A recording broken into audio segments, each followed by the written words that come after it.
கல்யாண பொருத்தம் பார்க்குறப்ப நட்சத்திரத்துக்கு நட்சத்திரம் பார்க்கக்கூடாது, அல்லது ஜாதகத்தையும் ஜாதகத்தையும் ஒப்பிடு பண்ணி பார்க்கணும், இந்த கட்டத்தில் கிரக அமைப்பு இந்த கட்டத்தில் கிரக அமைப்பெல்லாம் பார்க்கணும் அப்படிங்கிற மாதிரி ஒவ்வொருத்தரும் ஒவ்வொரு ஸ்டெப்பாக நம்ம பார்த்துக்கிட்டு இருக்கோம்.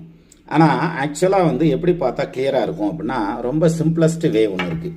அதாவது இப்போது மாப்பிள்ளை ஜாதகத்தை எடுத்துக்கிறோம், பொண்ணு ஜாதகத்தை எடுத்துக்கிறோம். ரெண்டு பேர்த்துக்குமான தசா புத்தியை போட்டு வச்சிடணும்.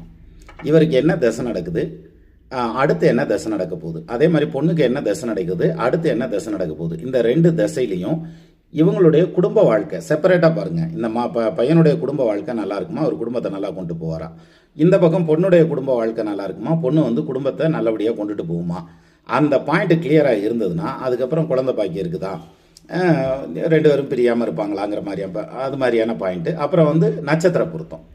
இந்த ஸ்டெப்பில் போனோம்னா பர்ஃபெக்டான மேட்சிங்கை பிடிச்சிக்கலாம்.